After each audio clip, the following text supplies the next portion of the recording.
Howdy everybody, Desert Horizons, AZ Off-Grid Unplugged RV Ranch. The other day and he asked me several times, why here did I buy the property?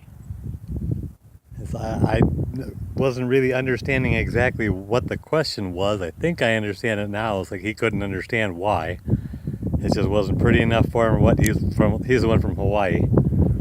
I don't know, but it's like, well, besides the obvious, in that this is where the land was for sale, for the price I wanted to pay for it, which is I didn't have any choice on that.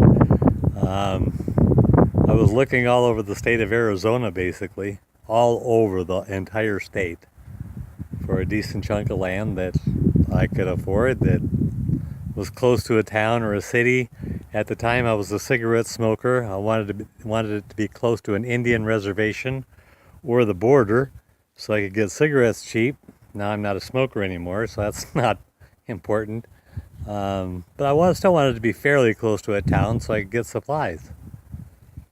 I don't know if you're seeing what you can hear for the breeze or see the swaying of the grass, but this is another reason why here. I think this is just absolutely beautiful. I really do. It's just beautiful. To me, this is lush vegetation. I mean, it's not lush like a rainforest lush, but I think it's very lush for a desert.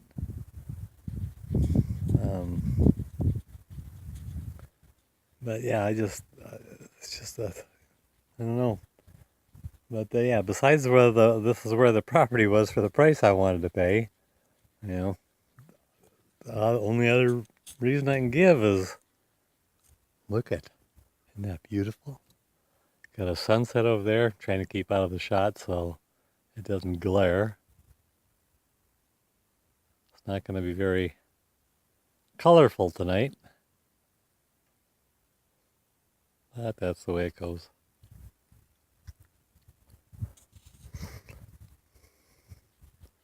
Yeah, I was just sitting out here just in a nice little breeze. And I said, if you can see the hay blowing or the grass, you get an idea the breeze is blowing through here. And it's like that almost all the time. Sometimes it's a little windy, sometimes not quite so much, but it's almost always got a little breeze blowing at least. So, alright, well, it's almost getting to sunset, so.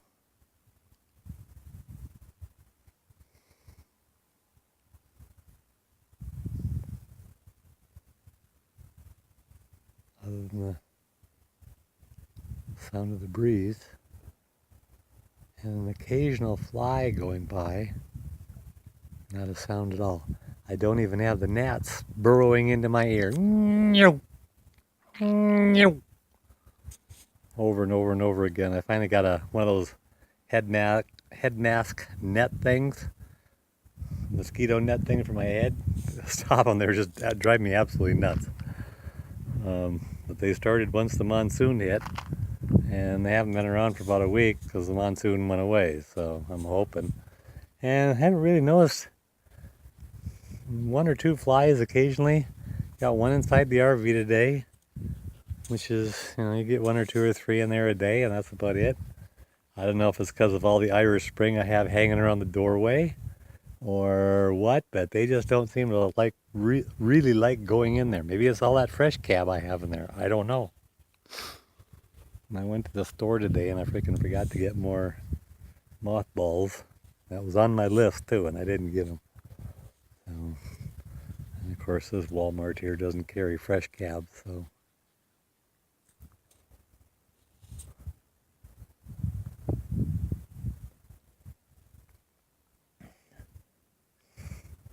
Yeah, I don't know. Maybe start doing something like this, a sunset chat. Give me ideas on subject matter.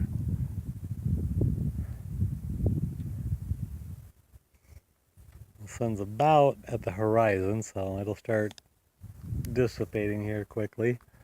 Not going to have a fire tonight because the breeze is just a little too much.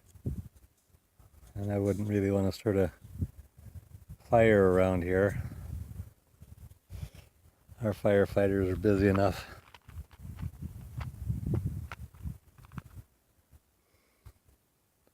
Oh,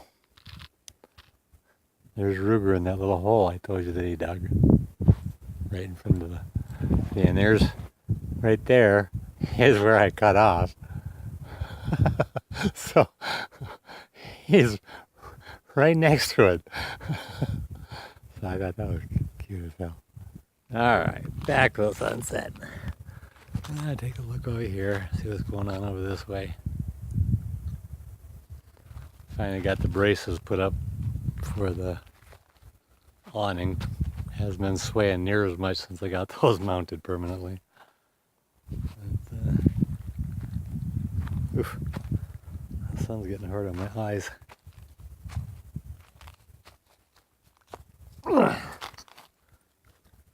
Whoop. One of those ear bomb things. Like, where do they go? They burrow in there or what? You never hear them again. Like, I wonder how many millions I got in there now.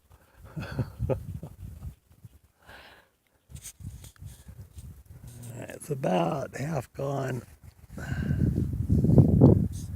Actually, if you watch on the side of the, whoop, okay, where's my finger pointing? The side of the water tank, you'll see exactly when it goes away.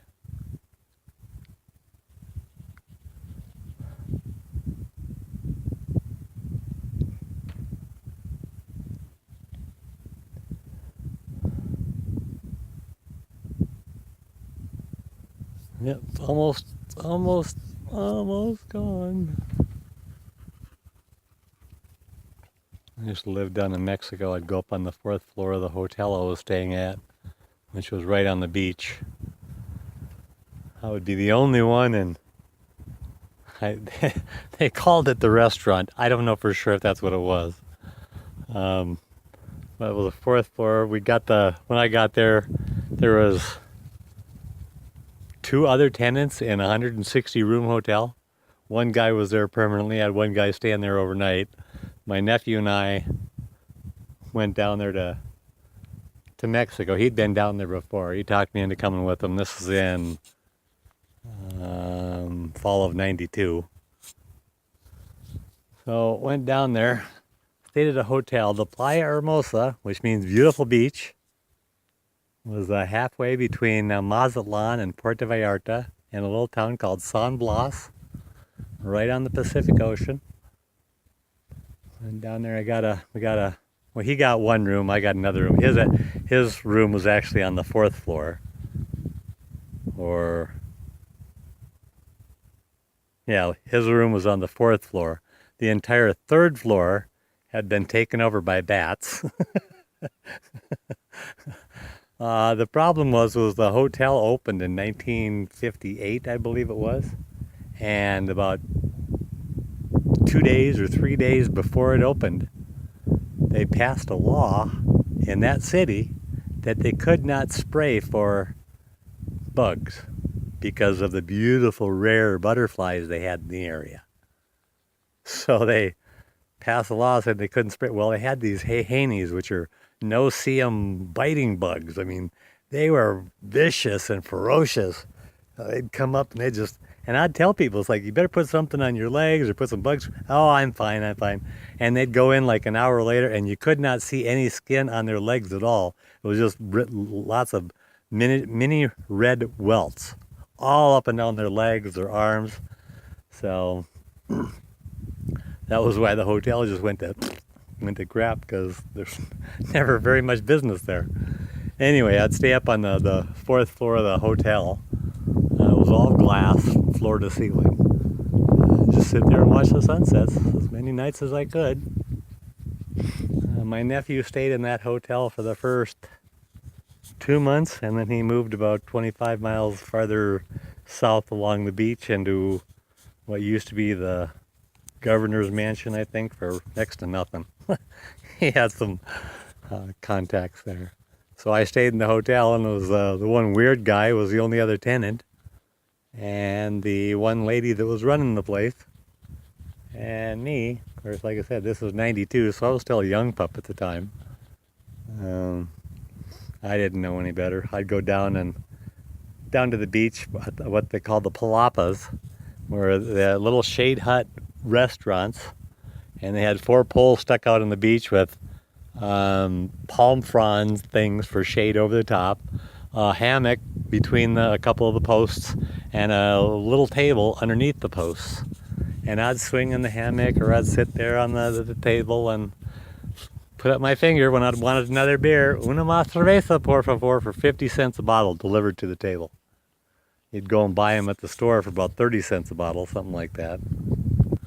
You know, like so right there on the beach, I had my own private room on the 2nd floor, 2-room suite, private shower, private bathroom, had my own kitchen. I had to take my own little refrigerator. But other than that, it was, you know, like I said, running water and all that sort of stuff. For 87, well, it also had my own private patio overlooking the ocean. For $87 a month. I had to pay extra for maid service though, but yeah, it was $87 a month.